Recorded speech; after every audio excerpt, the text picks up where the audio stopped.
What was it? I know there's another Avatar movie coming out, and I just heard about that. Yeah, I asked someone, I was like, are they still going to connect their ponytails to the mounts that they ride on? And someone said, stop talking about that.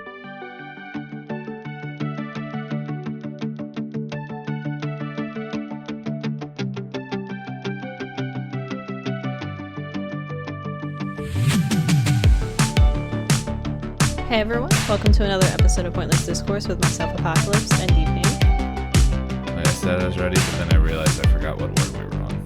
Let's see, let me Google this.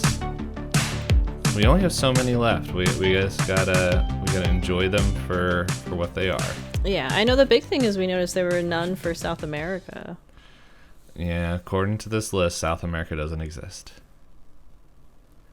Sorry, South American listeners. We believe in you.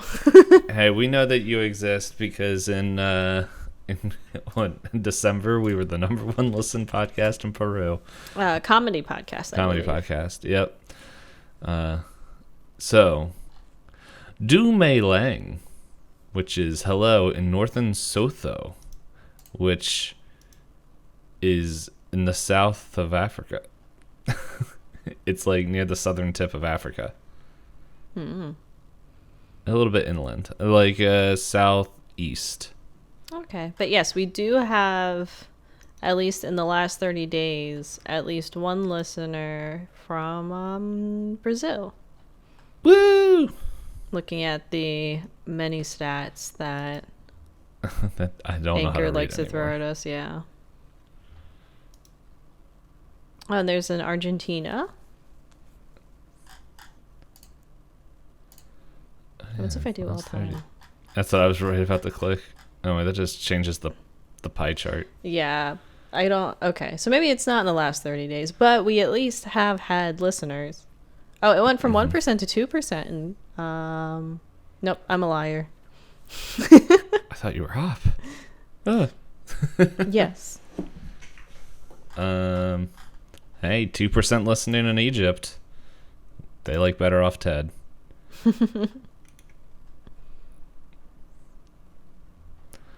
Alrighty. Hey, but it's all good. We're all having fun here. Yes. I woke up way too early today, so sorry if I am easily distracted and get sucked into things. As Payne had evidence to, we were talking about potential thumbnail ideas for the YouTube channel. So I started editing some stuff to say, like, what do you think of this? And then I kind of just dove all the way in. But I let her. I woke up very early today because I had a dream that some Another large... yeah, I don't usually remember them. But I woke up horrified because where I was sleeping, I dreamt that a bug was like... You know, like how... What's the old... tale is like Little Miss Muffet sat on her something and spider. Yeah, it was essentially that, except I was dreaming that I was sleeping and that I had rolled over and I looked up and I saw whatever creature it was that was ascending from the ceiling.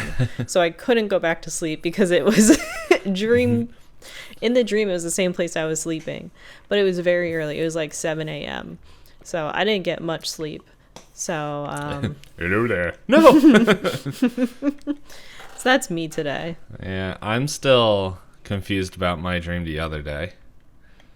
Where apparently I went home and everyone knew I was married except me. And I was very confused.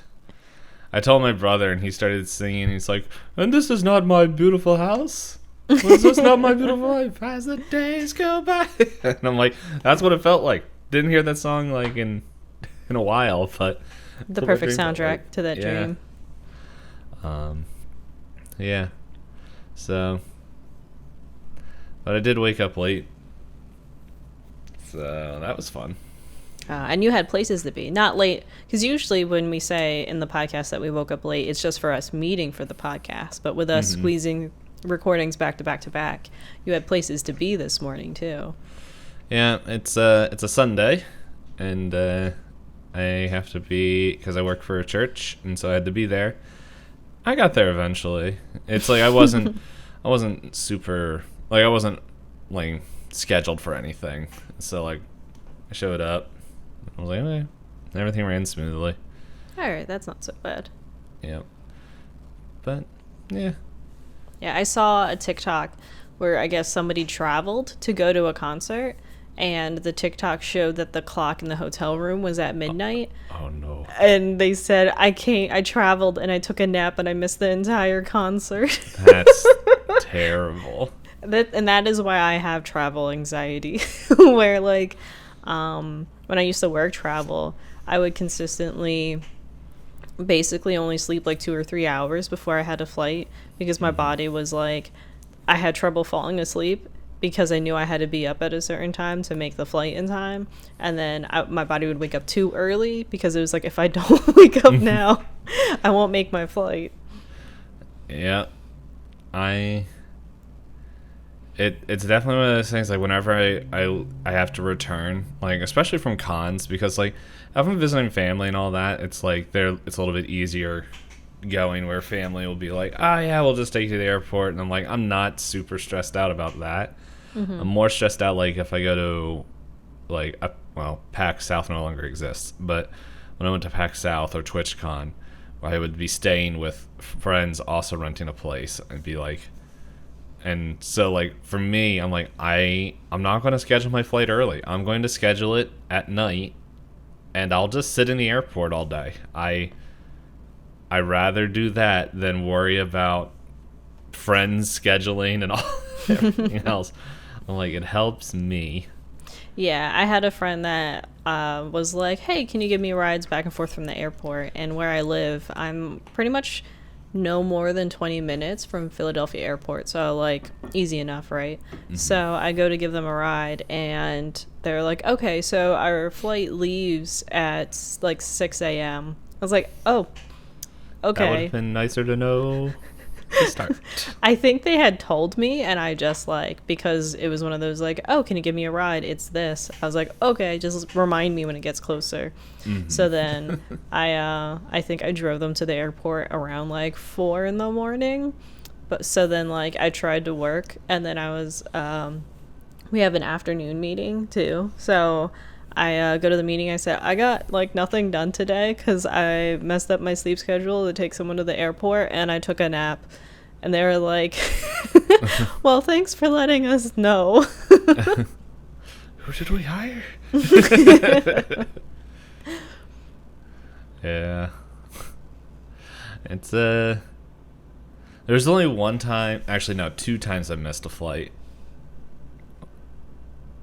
Was it? No, it was only one time. And it was like, I was going to my cousin's wedding, and I've been, at that point, like, this is like when I had like 32 weddings I go to, and so like I'm used to flying and all this other stuff. I'm like, hey, I just need to get there in like an hour and a half, like, yeah, an hour and a half ahead of time. That's more than enough time. I get there, apparently just missing the shuttle, because I'm like, I'm not paying bonkers money to go park in some place. I'll park in an economic parking place, which just seems like a really weird name. It's just the farthest parking lot. Yeah, I still don't think that's reopened in Philadelphia Airport, last I checked. Oh. FYI. Well, I'm not planning, actually in August I'm planning on flying. Oh well, that I'll worry about that when I get there. But anyway, I go to park there, and like as I'm pulling in, I see that the shuttle is like already driving away, and I'm like, okay.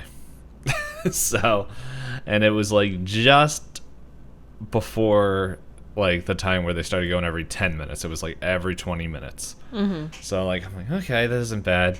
But then it was like I get there, and then it was just like every single stop people were getting on there to go to Disney.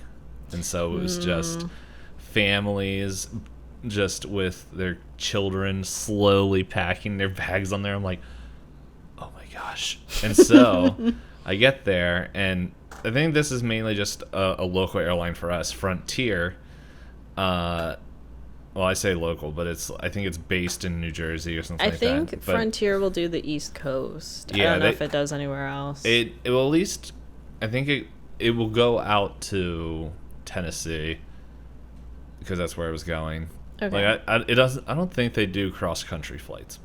No, it's not like Delta or American. Mm-hmm.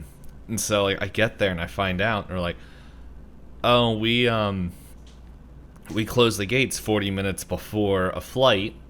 So if you wanted to check bags, which I did, because I had nice clothes for the wedding in there. I'm like, so they're like, oh, we can't take this, and I'm like, they're like, you could bring it in and maybe they'll do something. I was like, all right, so like I just go and like take my flight, go through security. Funny enough, one of my friends is there, and he's like, hey, he's like, dude, I would talk, but I got to see if I can get this flight. And I get there, and they just closed the door. Like, they closed the door, like, maybe, like, a minute before I got there. Oh, my goodness. And I'm like, I wasn't happy. I'm like, what can I do? Because I'm like, I was here. It's just everything in the airport didn't work out for me to get there. Mm-hmm. And they're like, oh, there's nothing we do. So I'm like, okay. I'm like, do you have another flight that I can get on? They're like, not till tomorrow. And I'm like, the wedding's tomorrow. and so I'm like, oh, well, we can't help you. And I was like, I'm putting that together. And so fortunately I was in a better financial situation. And so I looked up and I'm like, hey, there's got to be another flight heading to this airport. And I look and I found one. Mm-hmm. And so run, I think, like 2 or 3 terminals down and to American Airlines, where the ticket costs like 3 times as much because Frontier is pretty cheap. Yeah, Frontier and Spirit are the budget ones for us. Yeah. And so I got American Airlines. It was a really comfy flight, but it also cost close to $400. And so I'm like, okay, here we go. And I'm like, I just need the flight out there. And I got out there a little bit later and told them, actually, no, I think it was right around the same time. Anyway, it didn't matter. But I got there and I'm like, hey, cool. And everything went off well. But, that's good that it worked out. Mm-hmm. Yeah. I don't know. My favorite airline story, though, was the one where I sat in LAX airport for 15 hours. That sounds miserable. It was after my first TwitchCon. Mm-hmm. And so all my friends or people that I met were coming there. And, like, I tweeted out, and I was just, like pretty much, like, I saw a few of my friends, I hung out, talked with them, they left. And then and then I just walked around a lot to where I'm pretty sure, like, security was keeping an eye on me. But I found out, and I tell everyone this, I'm like, if you are in the LAX airport for an extended period of time, walk over to B terminal. It's going to take at least 10 minutes to walk there. But when you're over there, the bathrooms are cleaner, the food is better, and I think it might be a little bit cheaper. But then again, this is like years ago. Mm-hmm. And the reason is it's the international part of the airport. Oh. So, like, whenever I had to go to the bathroom, I went literally all the way across the airport to B terminal to use the nice clean bathrooms. It's like, there we go. And then I walked around there, and I think I got, I don't know, it's not Chipotle, but Panda Express. Okay. And then ate that, went back over, and yeah, it was a pretty fun time. And then I tweeted out, I was like, hey, anyone from TwitchCon, if you're coming back, just let me know. And there was like someone I met, and they're like, hey, I'm just sitting at this bar. And I'm like, all right, I'll be there. I just sat up and we just chatted for a while, and then I was like, okay, now it's like, okay, now I got like 30 minutes before my flight, so I'm actually gonna go find my terminal again. So you were kind of just there early because you had other people you were seeing out, and then you were like, might as well just stay here then. Pretty much the people I was staying with at their Airbnb, all their flights was like at 6 a.m. and one was at like 8 a.m. or 7 a.m. It was like, and so like they did that, and so I'm like, well, and they're like, well, what do you want to do? I was like, I'll just come in. And they're like, the guy's like, oh, are you just checking your bag and you're coming back? And I'm like, dude, I got nowhere to be. Like, I don't really want to walk around. Like, I'll just chill here.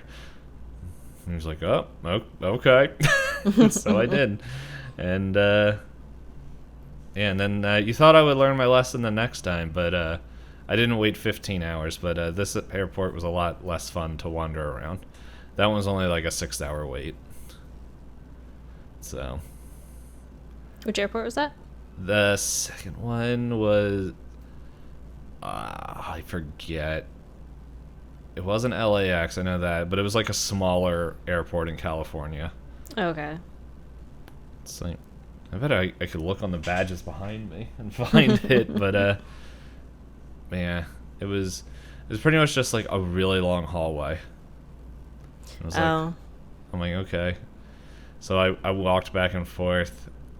I'm like, oh, this is it. I've seen everything that there is to see. And so, but yeah, it's been the same thing. I talked with a few friends and everything, and then it was really easy to find people in that one because it's just like, okay, there you are, and there you are, and just walk back and forth. That one, that was an awkward time because that's when someone showed their true colors. Oh boy. Yep, that trip. And then they wanted nothing to do with me, and then, or really anybody on that was sharing the Airbnb. And then they made everyone so mad that when it was time to leave, they were just like, no one's going to walk me to my terminal? It's like, not after this weekend. All right, so here, I'll try and make a transition work. I think I'm not making it work by saying I'm going to make it work. But speaking of people showing their true colors, Better Off Ted episode 12, where you have, I was going to... Luminescent squirrels. Yes, they're colored. But I was going to try and do the whole, like, Ted's a liar and has to face his consequences. Yeah. And then I couldn't think of, like, the right sentence structure to make that happen. Here, we could... Let's see, can I think of a good transition?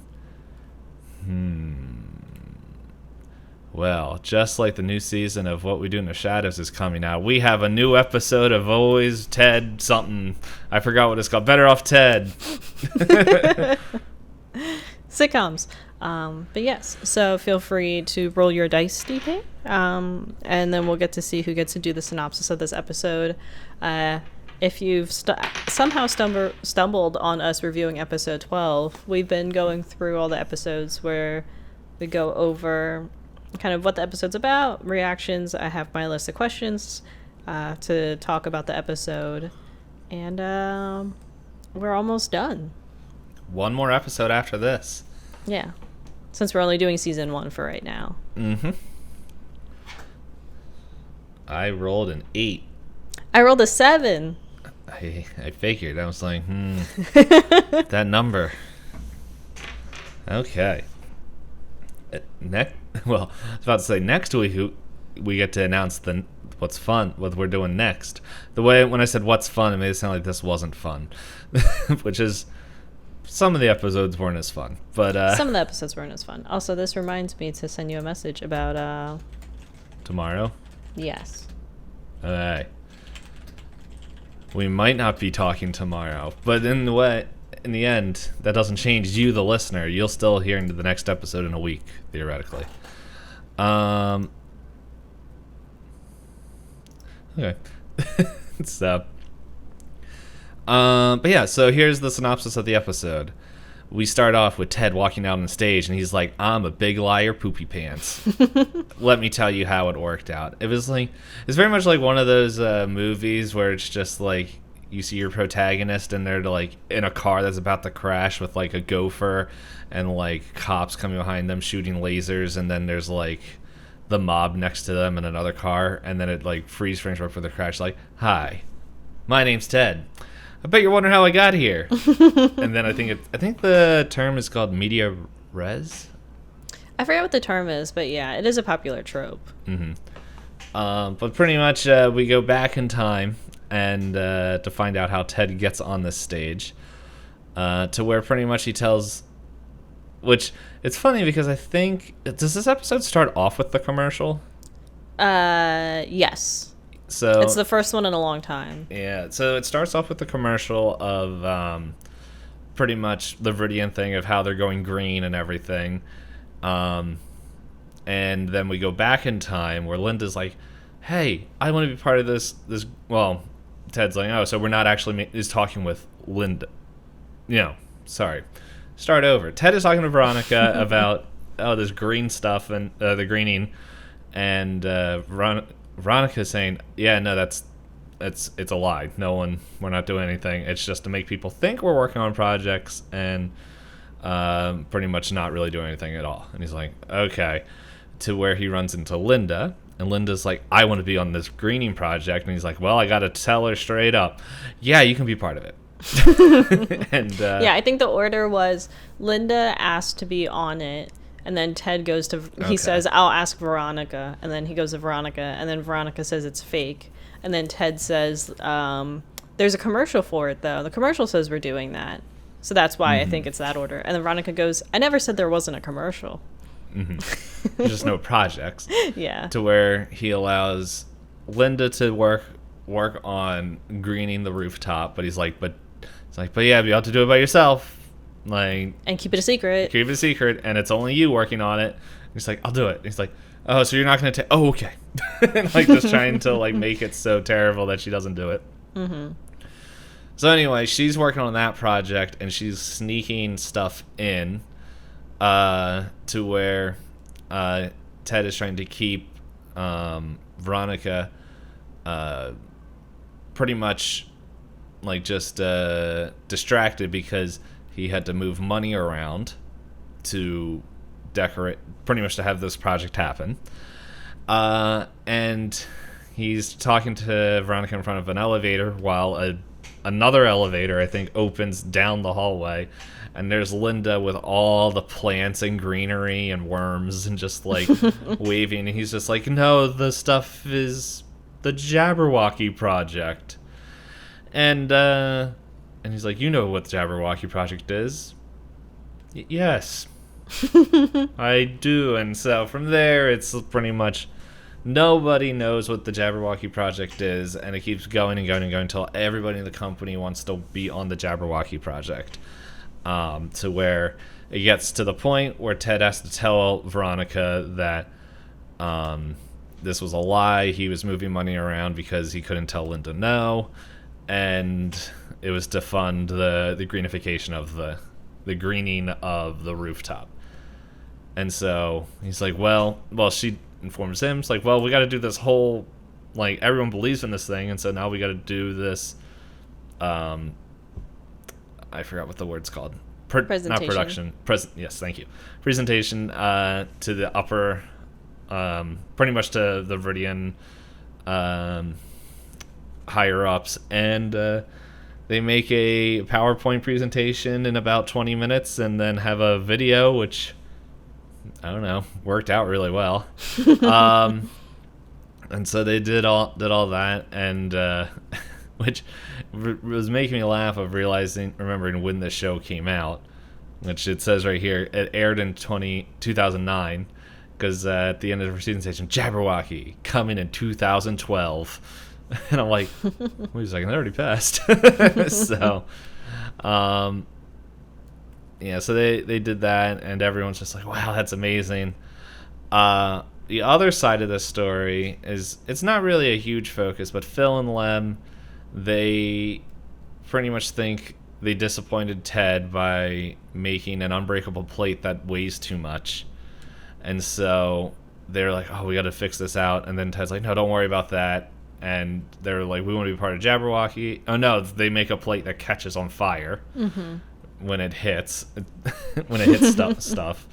And so they're all doing that, and they're like, their whole storyline is like, oh, Ted doesn't believe in us, and he thinks we're failures, and it's like, we need to be put on Jabberwocky, and he's like, guys, it doesn't exist. And then they're like, oh, he hates us. We're out of it. We're gonna be fired. And then we find out that apparently Lem is telling his mom everything. And so, but yeah, and then in the end, pretty much Veronica, Phil, and Lem, because Phil and Lem think the way they can get on Ted's good side is helping Linda, and so they pretty much all work together to finish this rooftop experience, and yeah, where I'm just looking over just to see if your questions will cover the end. Yeah, I think our questions will cover like the closing, build suspense. Okay. Ooh. So like you said, I'm so sorry. It suddenly kicked in that I'm tired. I have that effect on people. And by the way, everybody, we covered enough time that you could have watched the whole episode while we did our rambling at the beginning. And a recap. But yeah, so, like you mentioned, it starts off with a commercial. How do you feel knowing that the commercials are actually, like, being shown in the universe and not just something that they, like, joke about in the sitcom? I always expected them to be shown. I guess this is just me, just how I was thinking. But I find it funny. Like, I want to meet the team that's making that. Like, how are they getting the approval to put... just to go back to the most, like... how they get past HR or whatever, or whoever allows stuff to put a stinking Terminator in their commercial. That one was a lot. Yeah, then my follow-up question was, which ad do you think, if you personally got, like, as a pop-up during an ad break, which one would weird you out the most? Is it the Terminator one? I think the Terminator would be the most memorable because it's the one I remember the most from the TV show. But it's like, thinking about all the commercials, I think I would, like, if I saw them all, like, I watched a YouTube compilation of all the commercials, because that would be out if this was in that world. Mm-hmm. I would ask, what do they do? Yeah, because they say they do everything, but also nothing. And also they apologize for mistakes. I think I'd be most surprised if I was just sitting there and watching YouTube, assuming, that Viridian existed even to this time and they had YouTube ads. But if if I was just watching something and they're like, Digivision, bad. I was like, who okayed just hating on each other? I think that I would like that. I think more commercials should do that. Just point their hands like, why eat a Reese's when you could have a Kit Kat? Reese's bad. Kit Kat good. Well, that's what Budweiser and Miller Lite pretty much did. Oh, the back and forth, yeah. And from what I hear, but I felt like those two were like bad. in agreement. Yeah, but like from those ads, they felt like they were kind of both in on the joke, versus Veronica voicing over just to say, we hate Digivision. It might. Like, I don't... Like, Digivision might have their own commercials about Viridian. Like, we never see anybody else's commercials. That's true. The other one that I think would confuse me a lot is getting an ad where they're like, you should be thankful that we make mistakes so we can make better stuff for you. And I'd be like, what did they do? what did they do? Also the one where they pretty much say, like, we're training kids to be minimum wage workers. I can't remember everything, but it's just, I remember the episode and I'm like, I remember there was something in there where it's just like teaching your kid to pick up our trash or something like that. Yeah, because that's the first time we meet Rose. Mm-hmm. So I'm so sorry. Okay. You're fine. I'm just boring. Might be nap time for me after this, but okay. It's laundry time, and it's also time to turn on the air conditioning after this.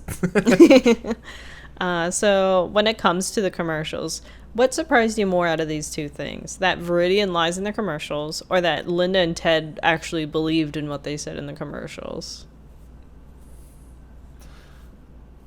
The second. Yeah. Part of me thinks, like, part of me wonders if Ted really thinks that they're lying, or if he was just like, I want to do a solid for Linda. Mm-hmm. And so he's like, but we did the commercial, and just like kind of just grasping at straws. That could be possible, yeah. Yeah, I thought Linda would also not believe them, because Linda's worked there long enough that anytime anything happens, it's like the opposite. Like when they were like, use this fabric to make comfortable chairs, and they use the fabric, and she's like, no one wants to sit in these. They're like, but it's productive. And she's like, but they're going crazy. You can't just you can't use these. Yeah. Like she like I think she was just the fact that she's like, I want to do this. Like it was just something that she thought she could like actually do and help and enjoy. Yeah. Yeah. Like cuz she's like pretty much grabs a handful of worms and it's just like she's like, this is the best day of my life. And I'm like, you are in the wrong field. Yeah, and like you said, it does also hint that she might have moved from somewhere smaller into a bigger town. Because she seems very comfortable with handling the worms. Even when she asks the worms if they're, like, doing it. Yeah. And she's still holding them in her hand. And I was like, huh, brave. Yeah, I don't know. I don't even want to hold any insect. I was attacked by a praying mantis when I was younger, and I'm like, I'm good. Don't want to deal with bugs. That sounds unpleasant.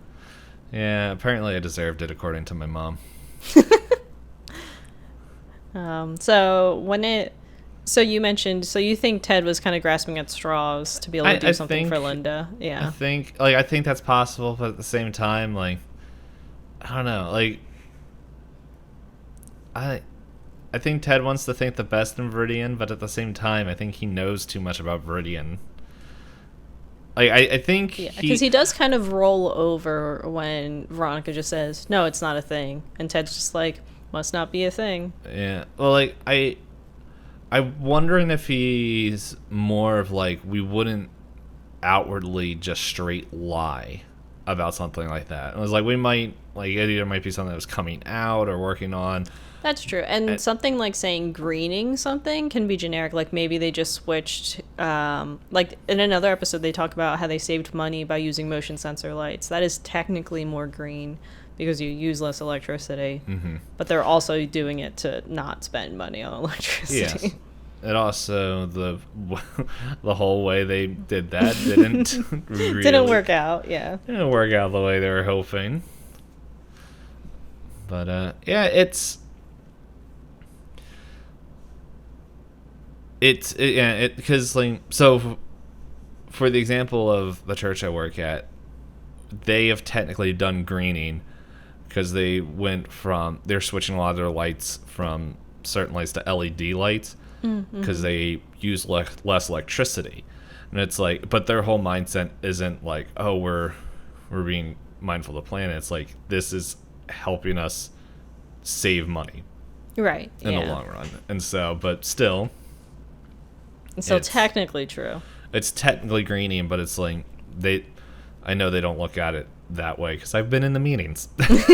So, just like Ted and Veronica.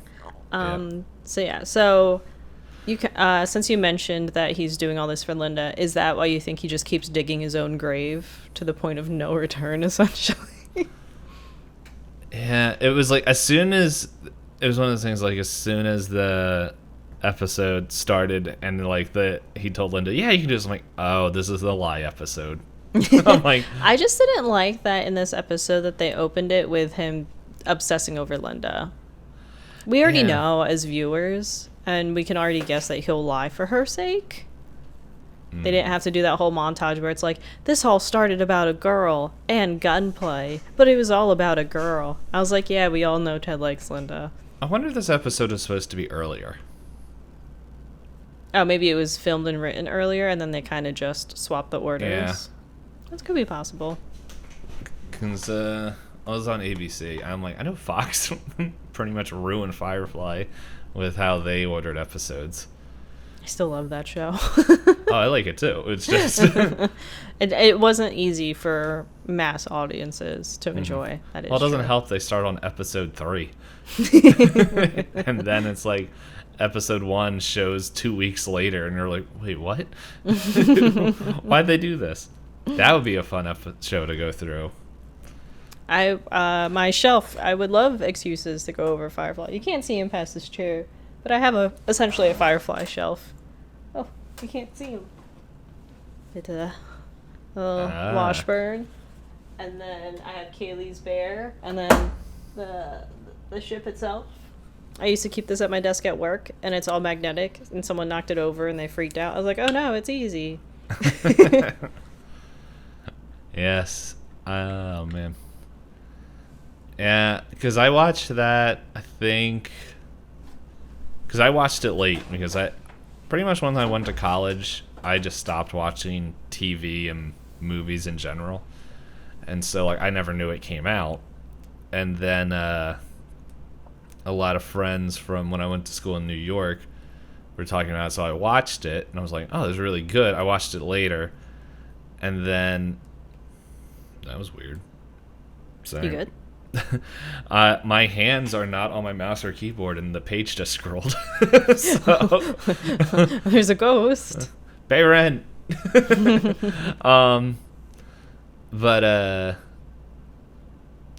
yeah, it was.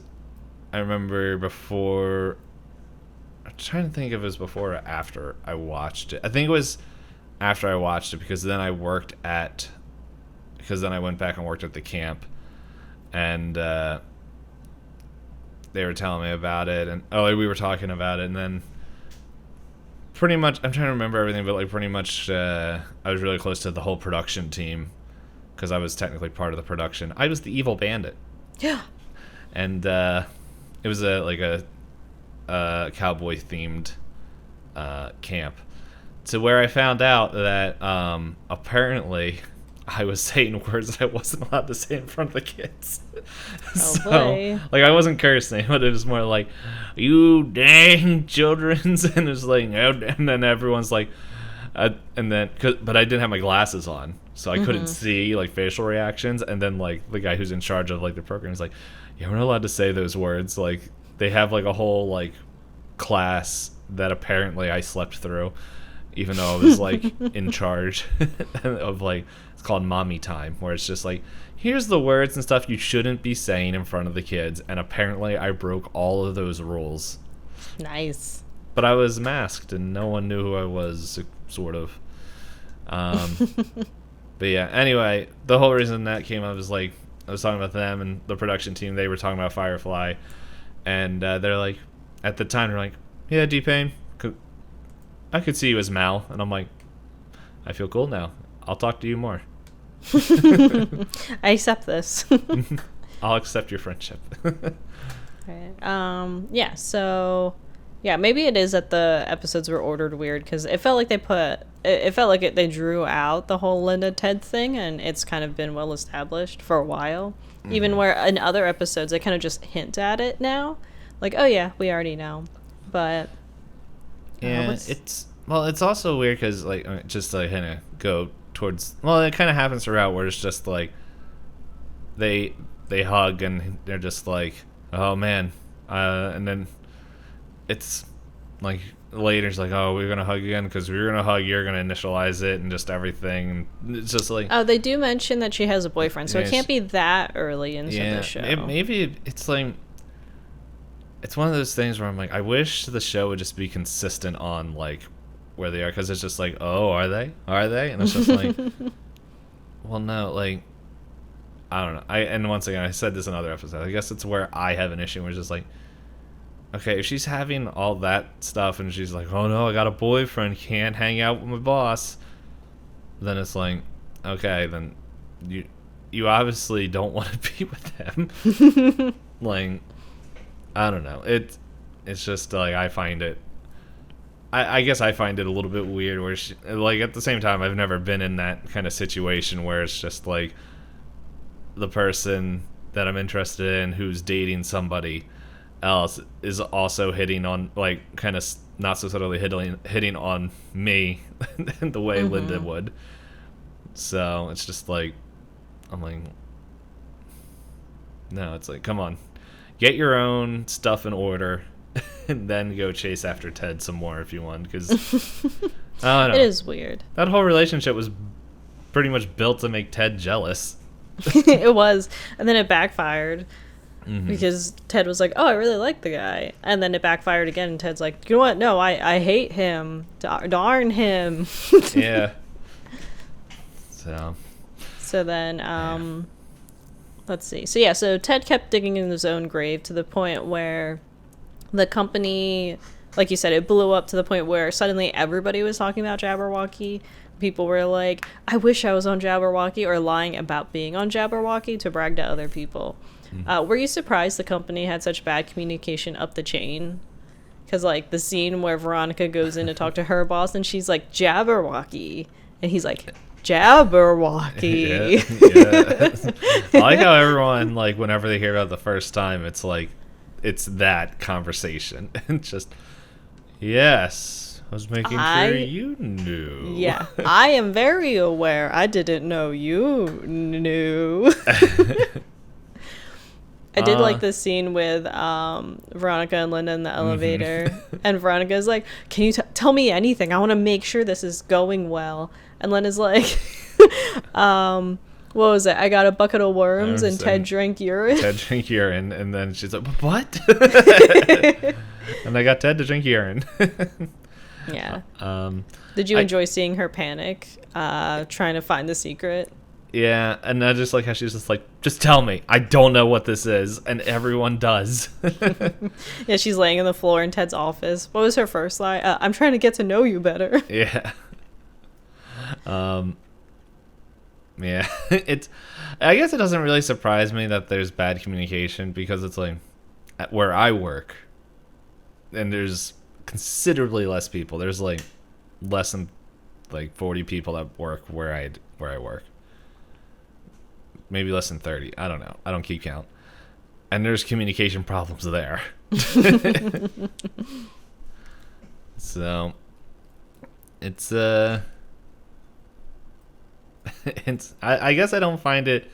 I just find it funny where it's just like somebody just didn't just ask like, what are you guys talking about? What is Jabberwocky? Yeah, the company is like so built up on everybody being the smartest person in the room that they're like, I can't let them know that I don't know. Because even after the presentation, everybody leaves the presentation and goes, did you get it? What do you mean? I totally got it. How can you not understand what it is? And other people are like, oh, right. Yeah, I get it. And then the ending when they send it off to Japan because it blew up to be too big for U.S. offices. A page. He's like, no, it's going to revolutionize business. Everything's there. And he's like, oh, I understand now. But it would be great. Like, I still think it's missing a page, though. They just look at each other awkwardly. And they're just like, yeah, so... I kind of mentioned the presentation. So yeah, so like you said, they did very well for having like no time. All things considered. And it felt very much like the old like tech directs that I feel like they used to do. Did you ever see the old videos of Microsoft when those guys were like out of their minds and just shouting into a crowd about the newest Microsoft stuff? I think I've heard about them. I can't remember watching any. I forget the name of the one guy, but when I was at my last job, they kept playing this video on loop if they were having a bad day. It's like this bald, sweaty guy that worked for Microsoft. His name is notable. Like, if you looked it up on YouTube, you'd probably find this clip. But he's, like, sweaty, and he's on stage. He may or may not be on something, but he's, like, sweaty and on stage, and his armpits are wet, and he's shouting, programmers program programs, and has the crowd chanting something like that. Let me see if I can find it. I'm like looking up at it as well. See if I can. Oh, this. I typed in what you just said, programmers program programs, and it's just like that is not what showed up. Maybe I'm misremembering. Let me see. Microsoft. Okay.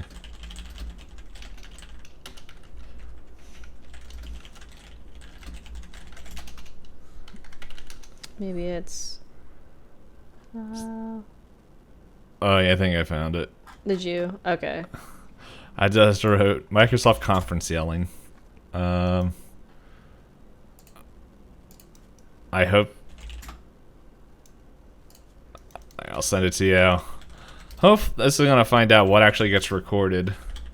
Oh, yep, yeah, he is yelling. Yeah, oh yeah, Steve Ballmer going crazy on stage. This looks like the summer camps I worked at. You see what I mean, though? Like, he may or may not be on something. He's on business. He's on business. I like the comment. Whenever I'm depressed, I watch this video and suddenly life regains all meaning. The second one, this dude did a big effing line right on the way to the stage. It reminds me of the Matt Foley skit, where he's just like, it's like, now we have a motivational speaker down that we had in the basement for the past 4 hours just drinking coffee. And he's ready to just make sure that you guys don't do drugs anymore. With Chris Brown. Oh, I think it's Steve Ballmer Developers. This is the clip that I was thinking of in particular. Oh my Not goodness. an ad coming up. But you see how sweaty he is? Yes. Oh, I have an ad too. This woman saw the thumbnail and decided to wear. Oh my goodness. Yeah, I picked the wrong. It's not programmers. Yeah, okay. It's developers.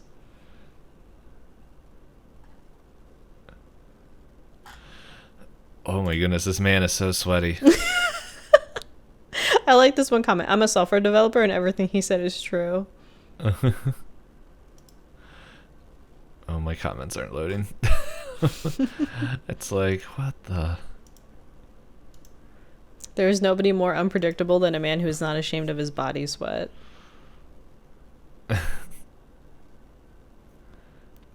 How many lines of code did he do before going on stage? But anyway, but you see like the way the stage is set up and all that, that's why it kind of gives me that energy. Yeah. And he's not saying anything, which is pretty much what happened when Ted and Veronica take the stage. Because they go, what do they keep saying? Jabberwocky. What is it? Yes. It's what's faster than a cheetah and stronger than another cheetah. And then and it's more majestic than a fish. A whale. It's like, we had an hour. We just pulled pictures off the internet. And then they start dancing on the stage. And Veronica's like, what did he call it? Like, smoke bomb went off. But then like, his didn't. It went off like a second later. And he's just there like, yeah. And then begins to walk away. Then it goes off. It's honestly, like, if anyone wants to know what kind of summer camp I worked at, that, like, the energy that they did on stage, like, that's just, like, I forgot his name already, Steve Ballmer, and then the pretty much of this episode of, like, it's just how things worked.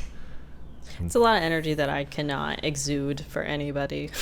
Yeah, I'm surprised I was able to do that, like, but I was only up, like, once or twice a week. Plus, they gave me a gun with blanks in it, so that was fun. Oh, yeah, that'll make up for it. Yep. Yeah, so that's pretty much Ted and Veronica's storyline. I think I went through all the questions I had for them. You kind of mentioned Lem keeps bringing up that his mom will be disappointed in him if he's disappointed Ted at all. Are you surprised that Lem kind of says that you can't hide anything from his mom? Well, wasn't this something that they mentioned earlier? Yeah, I was trying to see if you remembered. It's the one where they're forced to share offices, and he thinks the episode that we really thought was funny, where he thought he was going to be able to go on and date the one girl he shared the office with. Okay. And he says, I'm bad at jokes, but we can go on a date and I'll sneak out after Mother's gone to bed and we can hang out. And she thinks it's a joke.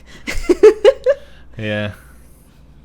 It's like, I guess I'm not surprised that he tells her everything, but it's just like, I like how he's using it pretty much like it. I can't tell my mom bad news or something like that. Yeah. Or like, no, I can't disappoint my mom by telling her that I disappointed Ted. I just find it funny how that Ted is in such a high opinion of his mom. For everybody, yeah. And then, what is it? Ted, I can't tell my mom I didn't get on Jabberwocky. And Ted's like, your mom knows about Jabberwocky? Then I just like, and I like how Phil's just like, she knows everything. He tells her everything. Nothing's a secret from her. So, along the lines of that, do you think everybody in the office that Ted, like, manages over is just as obsessed with his approval? Or does it seem like just a Phil and Lem thing to you? Because we did meet one other scientist in R&D, and she wanted to date Ted. Mm-hmm.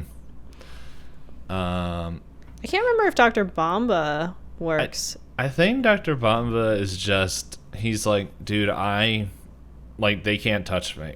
Like, that, they need me as the scapegoat, and I will do it. I don't know, because, like, honestly, we never seen Linda doesn't seem obsessed with, like, making him happy, but, I mean, they have their own dynamic. Yeah, but at the same time, I don't think she wants to, like, ruin his day the way she wants to ruin the company's day. Mm-hmm. And you never really see him interact with any of the other people in the cubicles next, like, around Linda. Mm-hmm. But doesn't mean that he doesn't. Yeah, this episode he kind of does, but only to try and, like, replace the rumor with another rumor. Like we said, everyone's like, Jabberwocky's the best thing around, and Ted's going around, and he's like, everyone's leaving the team. It's bad. It's no good. And nobody believes him. Yeah, it's, I don't know. I feel like probably everyone is, I don't know if obsessed, but I think because it's not like he, like, the only time I think he, like, lords his power over anybody is Medieval Fight Club. Oh, it's a shame if you can't go tonight. Your deadline will move up. Mm-hmm. And, but, like, it seems like out of the rest of the management people, like, he's the most, to use a Call of Cthulhu term, the most human stat out of them all. Or is that Delta Green? I think it's Delta Green now I'm thinking about it. Pretty much a stat you roll to be like, how is this dude, like, it's pretty much like, how human is this person I'm talking to? Is there something off with him? Is he brainwashed? But pretty much he seems the most grounded and willing to work with people and try to come to a compromise, while Veronica is very much like, just get it done or you guys aren't going to like it. And no one goes above Veronica, at least in this section of the office that we're in. Yeah, even to the point where she jokes, like, I wish I could make everyone disappear. And she's like, oh, I know how. I can make that happen. And then in I think the last episode, it's the episode where they had to share offices, where everyone was like, Veronica, this isn't working out. She's like, I don't want to see you guys be upset. And they're like, well, we won't be upset if. She's like, no, I don't want to see you guys be upset. And then they all, like, scatter. Yeah. Yes. It's just like, don't make me get the gun. But, yeah. So, like, I don't know. I think even though it isn't actively, like being shown, like, it says, like, everyone likes him except for people in their 50s. Oh, yeah. 50s and middle management. Mm-hmm. And then every time someone new meets Ted, they all get a crush on him. Yeah. Must be quite the world to live in. It's what I call the handsome bubble. Yeah, so continuing with Phil and Lem, they made their unbreakable plate, but at first it was way too heavy. I think, what did they say? It was like 8 pounds without anything on it. I think it was 8 pounds, 5 ounces. 5 ounces. Yeah. Because Ted was like, we can't have a plate that's 8 pounds. It feels like 5 ounces. Yeah. Like, he has to make sure that's exact. But he was like, when I said an unbreakable plate, I didn't mean it had to be bulletproof. Like, make it, like, more reasonable. So then, yes, they made the plate. It was a lot lighter. But when he tried to prove that it didn't break, it immediately caught fire. And they were like, let's retool this. Let's make you be able to cook and use the plate at the same time. We can call it the plove. So would you want a plove in your kitchen? I think it would be fun, but not this kitchen. I think it would be a party trick that I would have to hide very far away from everybody when I'm not the one using it. Yes. Like, I think it'd make a fun like centerpiece for something. If Like you were flambeing. Yeah. Or like if you say, oh, we gotta roast the mallows. Oh, s'mores inside. Yeah.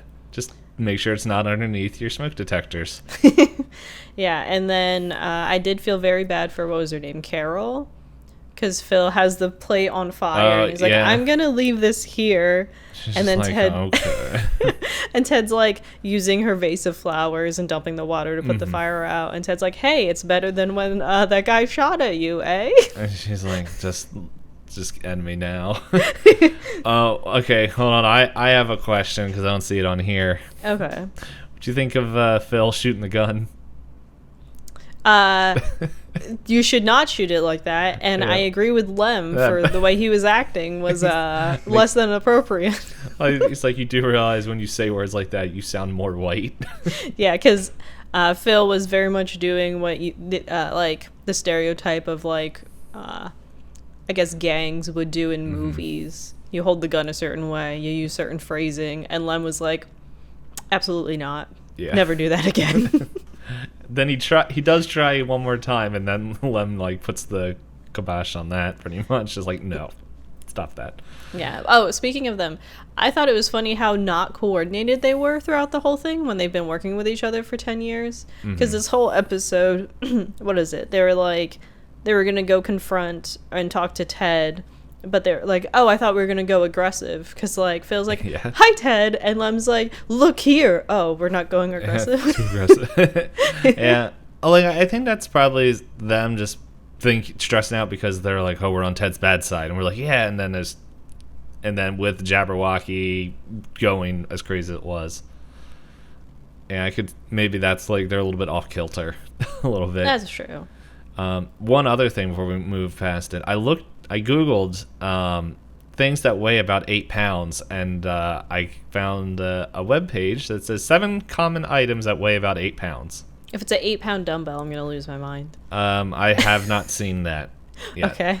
I only scrolled down to the first 3. So I figured I'll read these off so that way we have a concept of how heavy this plate is. Number 1, a Labrador puppy. Aw. It says that they weigh from anywhere from 8 to 12 pounds, so a smaller puppy. Second one is milk gallons. Oh, a gallon of milk is 8 pounds? So a gallon, so for each gallon that you buy from the store weighs about 8.6 pounds. So this will be the closest to the weight of that is a pretty heavy plate. Yeah, I don't want to carry that around and then put food on it. Yeah. Number 3 is a newborn baby. That checks out. Most babies are within the 7 to 9 pound range. Number 4 is an Xbox One S. I have one in my... Oh, I have one right next to me. I have one that's in my closet that I'm trying to see if anyone would like and take off my hands. Yeah, mine may or may not be bricked. I'm kind of too lazy to troubleshoot it. But... Oh, it's a heavy plate. I think I nicked my wall. But in either case... Now hit it. Does it catch on fire? Not gonna check that. It's also covered in a lot of dust, so I'm pretty sure if I tapped it on anything, I might cough a lung out. But, yeah, I don't want to have a plate this heavy, even if it's unbreakable. Alright. Number 5, a female cat. They're very specific. Female cat. Are male cats heavier? I don't know. Number 6 is a classic 11-inch and 12-inch iron cast pan. I have a couple cast iron pans. I know I need to retreat them, so I haven't really carried them around to see how heavy they feel to me. And number 7, which is the last thing, is an 8-pound not joking, as a 24-inch computer monitor. I feel like they're not that heavy anymore. Yeah, this was from 2020. Apparently. Oh, there's 7 things that weigh. Wait, is this website just weight? I guess it makes sense. The website's called Weight of Stuff. Oh, it's a whole website just dedicated to how heavy things are? Yeah. Let's see. Categories. It's broken. Oh, no. Anyway, but it's like 13 boats that weigh about 10,000 pounds, and then boats under 1,500 pounds. 7,000-pound boats. There's a lot of boats. Why are electric cars so heavy? Because cars are heavy? There's a lot of vehicle things. Anyway. Are people like, there's no engine, so it can't be heavy? It's still a car with a whole frame and whatever. A battery. Yeah, it's a big battery. But, yeah, so along with their plate invention, the thing that they end up helping Linda with to hopefully get on Ted's good side is mixing Firefly DNA, speaking of Firefly, Firefly DNA with the, with plant life, so that at night everything glows with bioluminescence, which is really pretty. But, yeah, you catch a glimpse of, like you said, a squirrel. Mm-hmm. A fire squirrel. Fire squirrel. Yeah. It's a firebender. So then... when they lit everything up, my first thought was like, oh my goodness, it's Avatar. Yeah, I could see that because it had the bluish hue to it. It's like, don't hook your ponytail up to that tree. Oh no, you'll know everything. You'll know everything, and I don't think the rating was approved for that.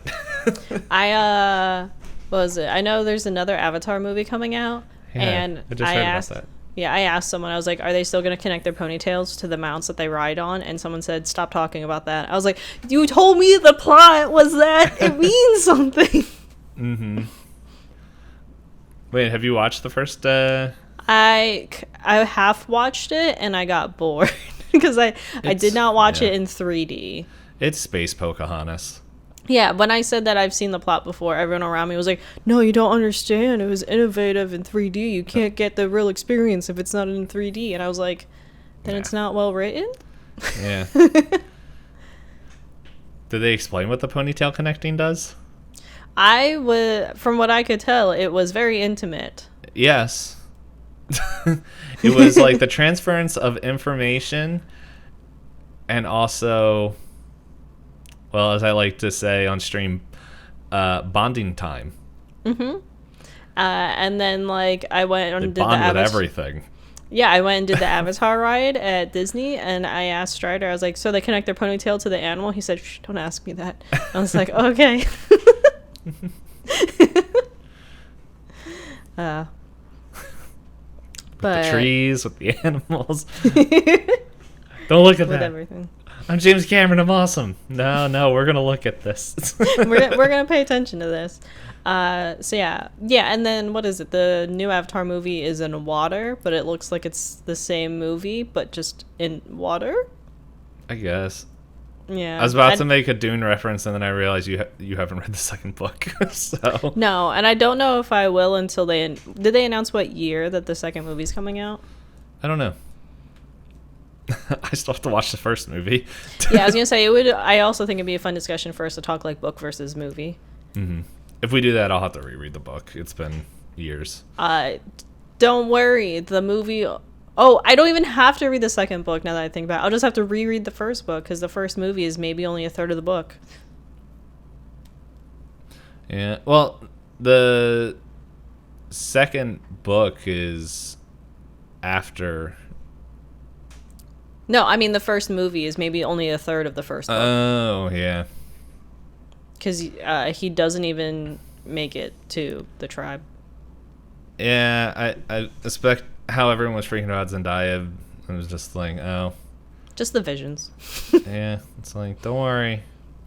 She'll be like a big deal. And, well, pretty much.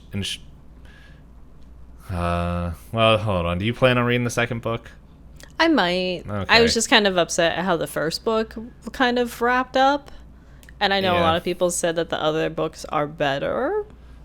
Yeah, it's because like Paul Atreides, I think he's only in up to the third book.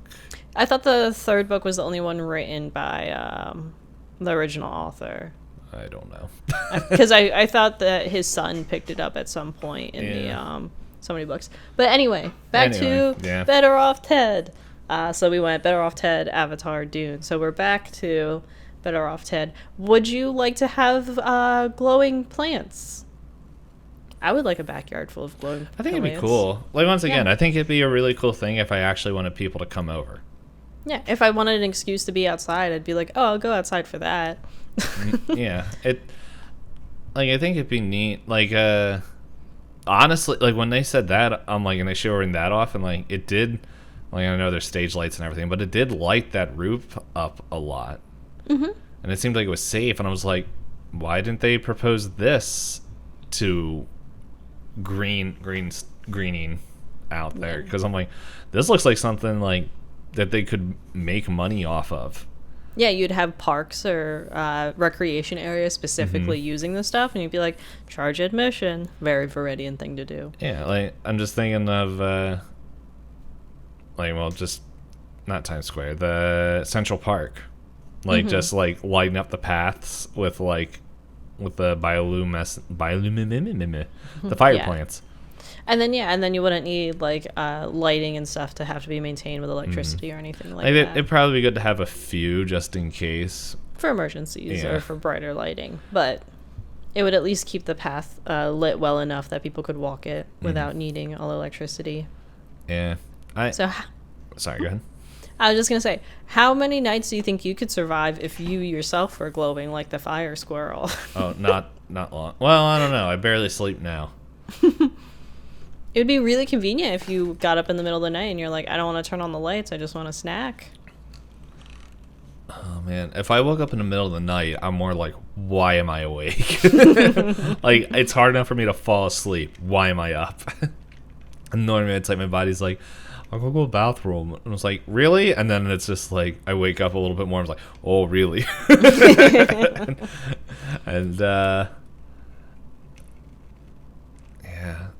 I kind of sleep with an eye mask now to cover my eyes. Speaking of sleep, I guess my body's like, oh, let's sleep. Yeah, so I sleep with an eye mask now to help me stay asleep. So maybe I could just put that on and I can just glow in the middle of the night. Yeah, thinking. I would just feel bad for anyone else that happened to like Strider. Yeah. If he didn't have his eye mask. He has one too though, so we might be in the clear. But say I'm staying in a hotel with a friend and I'm glowing at night, they'd be like, miserable. That's how you make sure you never get put on work assignment again. That is true. Yeah, that's like, if I glowed, like, the thing is, I tried to sleep with an eye mask because my last place, like, the lights for the apartment complex were like pointed directly at my window. And it was where my bedroom lighting was. No, it wasn't street lighting. It was just like, hey, if anything shady's going down and you guys are doing this in the courtyard, people can see you lighting. Oh, okay. But it just, like, it was directed right in there. And so, like, my second year, like, I was just like, oh my gosh. And so I ended up duct taping towels to the window.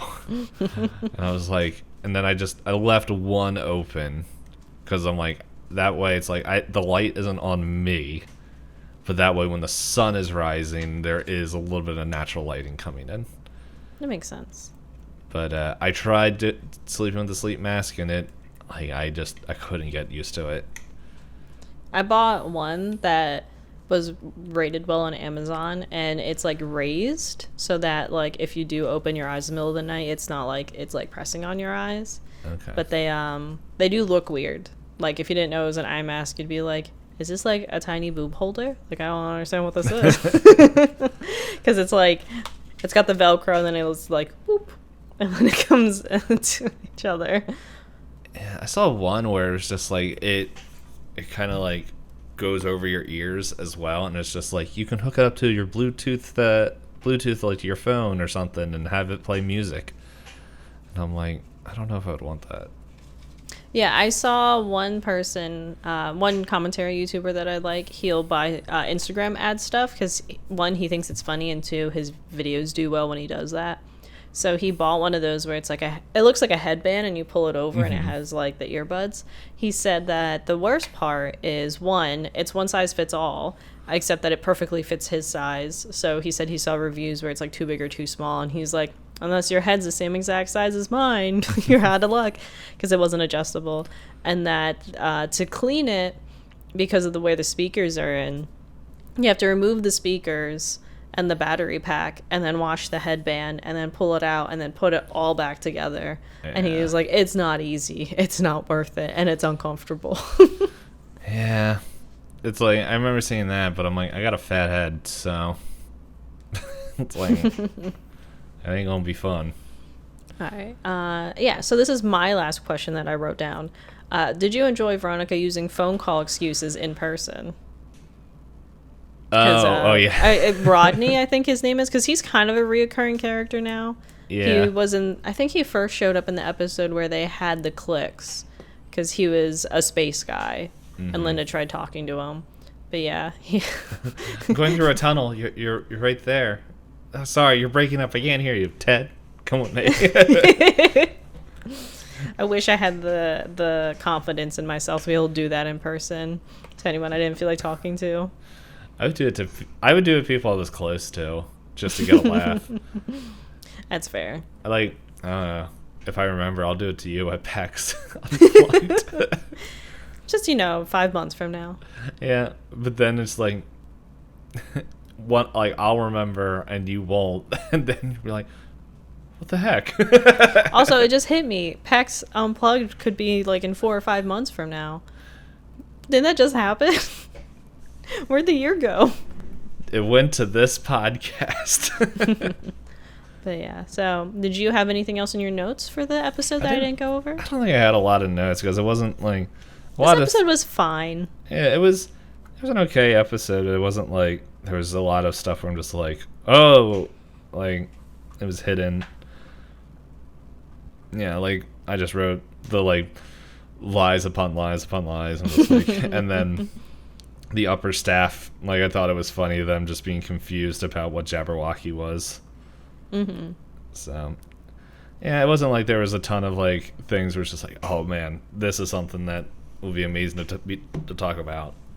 It was like, because like this one, like all the stories, like all the storylines were kind of like together. There wasn't like, yeah, they were following all the same path. Mm-hmm. They had kind of slightly different motivations, because like Linda's was earnest, like she honestly wanted to be able to help green the building. Veronica and Ted were just trying to get by, even though they're complete liars. Mm-hmm. And then Lemon Phil wanted approval, but it all kind of came to the same direction. And then, like, what was it, like, Linda was about to say something. He's like, oh, well, Ted, you just stole money from the company just for me. And then that's when they're like, oh, well, if you're going to hug, you're going to initiate it this time. And then he's about to, and that's when Phil and Lem come in. It's like, Ted, we want to talk with you. we need approval. We need to know we're good. Their timing is always great. Mm-hmm. But yeah, I guess, do you have anything else to squeeze in before I thank everybody? Not about Better Off Ted. Okay. Like, do we want just something random to squeeze in? No, just double check. I don't want to cut you off and be like, okay, that's the end of the episode, because I'm hungry. I am. I just ate before we started, but now I'm getting hungry too.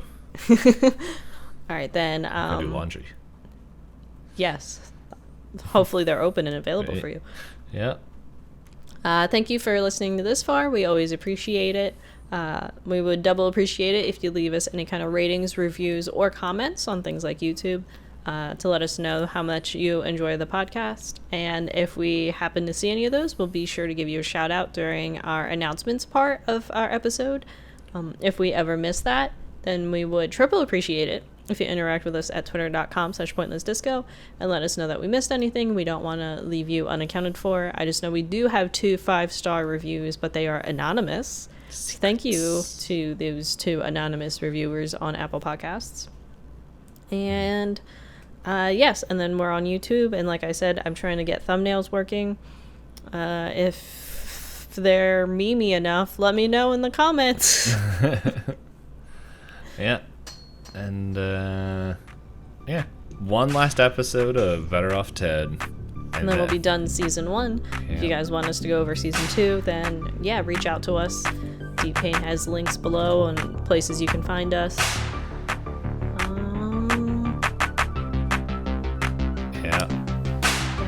Hey. Bye.